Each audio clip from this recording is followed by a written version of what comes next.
Hi hello అందరికీ. తుల్జాపూర్ దర్శనం అయిపోయిన తర్వాత మేము అక్కల్కోట్కి అయితే వచ్చేసాము. ఎండలు అయితే చాలా దారుణంగా ఉన్నాయండి.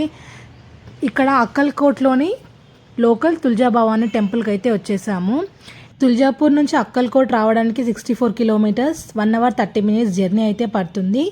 ఎవరైతే తుల్జాపూర్ వచ్చారో మీకు వీలైతే అక్కల్కోట్లో ఉన్న తుల్జా భవానీ టెంపుల్ని కూడా దర్శనం చేసుకోండి. యాజ్ ఇట్ ఈస్ తుల్జాపూర్లో అమ్మవారిని చూసినట్టుగానే ఉంటుంది. తుల్జాపూర్లో అయితే మనకు చాలా క్రౌడ్ ఉంటుంది. ఇక్కడైతే చాలా ప్రశాంతంగా అయింది దర్శనం. నాకైతే చాలా హ్యాపీగా అనిపించింది. ఇక్కడ మేము దర్శనం చేసుకున్న తర్వాత దాని పక్కనే ఒక పార్క్ ఉంది. పార్క్ కనిపించిన తర్వాత నా చిటిత లాగుతుందా అక్కడికి వెళ్ళిపోయాం. అక్కడ ఎలిఫెంట్స్, జిరాఫీస్ ఇంకా చాలా యానిమల్స్ ఉన్నాయి.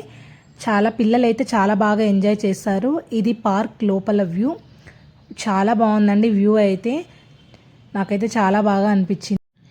నెక్స్ట్ ఇక్కడ శివాజీ మహారాజ్ విగ్రహం ఉంటే మా చిట్టితల్లి చూడండి ఎలా పోజిస్తుందో.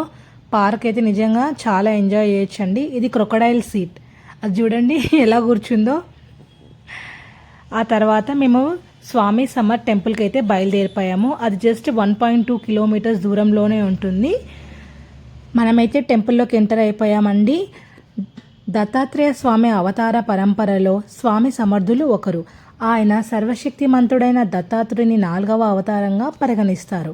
ఆయన దత్తాత్రేయ సంప్రదాయానికి చెందిన మరో పూర్వ ఆధ్యాత్మిక గురువైన నరసింహ సరస్వతి యొక్క పునర్జన్మ అని కూడా నమ్ముతారు. అక్కల్కోట్లోనే ఆయన ఆశ్రమం ఒక ప్రముఖ పుణ్యక్షేత్రంగా నిలిచింది. టెంపుల్ అయితే చాలా బాగుంటుందండి. మీరు కూడా దర్శనం చేసుకోండి. మనం నెక్స్ట్ వీడియోలో కలుసుకుందాం. Thank you for watching. ఈ వీడియో మీకు నచ్చినట్లయితే like, share and subscribe. Bye.